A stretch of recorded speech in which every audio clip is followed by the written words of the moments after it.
لم ڕژبینی ئەم هەموو ئیخبار و تەلەڤیزۆن و درۆیە بابە هەمومان تووشی نەخۆشی نەفسیاتی گومانی باش بەرە سەیری کەناڵێکی درۆزن ئەەکەی ناوزگت ئەێنێتە خوارەوە دۆلار لە گیرفانتان نییە خەمت چییە دۆلار هەڵەسێ و دابەزێ تۆزە با گومانی خێر بە قیامەتی خۆمان بەرین ئێمە میوانین برا حەلیمی ڕەحمەتی خوای لێبێ لە بوخاری کە نەقلی کردووە ئەفەرمێ كان صلى الله عليه وسلم يعجبه الفأل دائما حەزی بە گەشببینی بوو کەسی ڕەشببینی لە خۆی دوورە خستەوە ئەما بێ ئەخلاقی هەموو یەکێ لە ئێمە بێ هاوڕێتی کەسێ مەکە کە دایمە ئەتڕوخێنێ دایمە دێتە پەناتەوە زەمی ڕیژدارەکە زەمی مزگەوتەکە زەمی نوێژەکە زەمی عەمرەچیەکە زەمی ئالی حەجەکە خۆتان لەم خەڵکانە بپارێزن بەڕاستی یان کەسێکە بەردەوام سەیری ئیخبارەکە شەو ئیخبارێکی درۆ بەیانی دێت سەر و دڵی تۆگرێت دۆلار بەرزە بێتەوە ئیتر ناوێری نە دینارەکە بفرۆشی نە دۆلار بکڕی نازانی خانۆکەت ئەفرۆشرێ یعنی ئەو خەڵکانە لە خۆتان دوور خەنەوە ڕەحمەتی خواتان لێبێ پێغەمبەر عەلەیهی سەڵات وسەلام زۆر حەزی بە گەشببینی بوو لأن التشاؤم سوء الظن بالله تبارك وتعالى بغير سبب محقق بۆچی ڕەشببینی خراپە لەبەر ئەوەی شتێک کە بوونی نییە تۆ ڕەشببینی تایە ئەمە مشکیلەکەیە کە لە بوخاریا بۆمان نەقڵەکە یعنی ئینسان کە شتێک بوونی نییە بۆ ئەترسی لێی کە شتێک واقع نییە بۆچی زیڕەت کردووە لێی نابێ ئینسانی مسلمان وابێت چکەم گومانی خراپبردن بەخوا بەبێ ئەوەی شتەکەش بوو بێ سەرچاوە ناگرێت لە ئیمان و ئیماندار شتی وای لێ ناوەشێتەوە بەڕێزانم والتفاؤل حسن الظن بالله تبارك وتعالى والمؤمن مأمور بحسن الظن بالله تبارك وتعالى في كل حال إنساني مسلمان بيويستي بوي لهمو كاتو ساتيكا قماني باش با الله بري تبارك وتعالى منو تو أمر ما بيقراو قماني باش با الله بري نخوشم رزقارم نابي شن كسمان بيني توشي نخوشي شير پنجاتو يستا أسوريتو چەند کەس تووشی ئەوە هاتووتیان لەم دەقە بە دواوە تۆ 16 مانگی ترە مریساکە 16 ساڵە ئەژێت بۆیە گومانی خێر بە ئەڵڵا بەرە سبحانه وتعالى ابن عباس ڕزای خوای لێبێ ئەفەرمێ ئەویش هەر لە بوخاریان نەقلی کردووە الفرق بين التفاؤل والطيرة أن الفأل من طريق حسن الظن بالله تبارك وتعالى والطيرة لا تكون إلا في سوء الظن بالله تبارك وتعالى فلذلك كرهت ابن عباس فرميه فرق لبين فأل وطيرتها بين جشبيني والرجبيني إنساني جشبين بردوام قماني خير بأ الله أبا من الله يقدرستي كردوم رزق أجلي بو دياري كردوم يتر شيء أترسي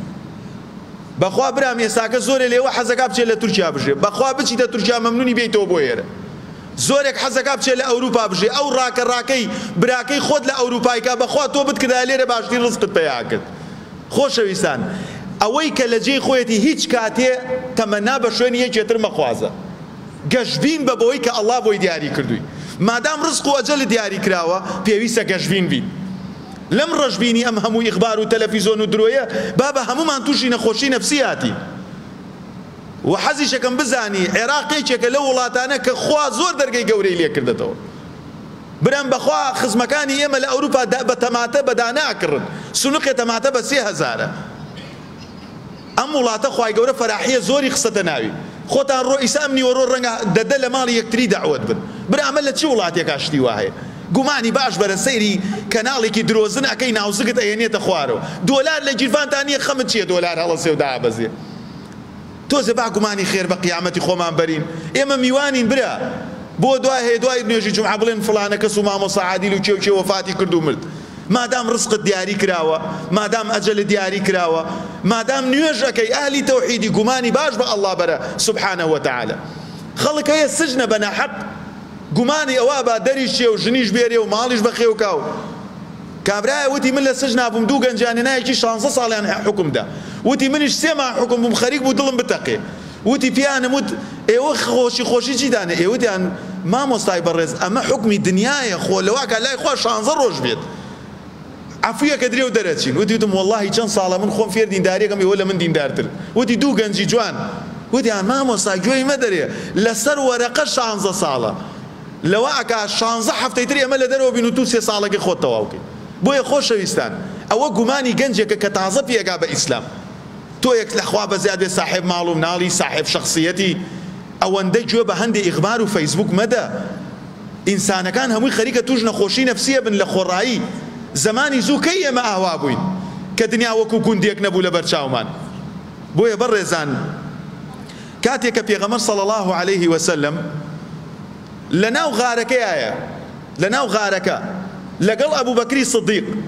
پێی ئەفەرمێ لا تحزن إن الله معنا. ئەو پەڕی گەشببینی، ئەو پەڕی گەشببینی کە پێغەمبەر صلی الله عليه وسلم ئەیکا بە ناخی ئەبوو بەکرە، چکەم ئەبوو بەکر ئەیزانی گەورەترین پیاوی سەرزەوی لەگەڵیاتە و ئەشیزانی خوای پەروەردگار دیفاعی لێکا، بەڵام هاوشێوەی موسا ئیننا نەخاف ئەن یەفڕط عەلەینا ئەو ئەن یەطغا، ئەترسا لە فیرعون بۆ ئەوەی کە توغیان بگرێ، ئەوەی دە من خوام یەکێ بچێ بڵێ تۆ خوانی، زۆر خەتەرە مەوزوعەکە. ئەبوو بەکری سدیقیش ئەیزانی ئەڵڵا پێغەمبەرەکەی سەر ئەخا، ئەڵڵا ئیسلام سەر ئەخا و ئەمیش پارێزراوە لەو مەوزوعەی کە تیا بچێ، بەڵام هەر ئەو ترس و دڵە ڕاوچێ هەر هەیە، بەڵام پێی ئەفەرمێ لا تحزن إن الله معنا.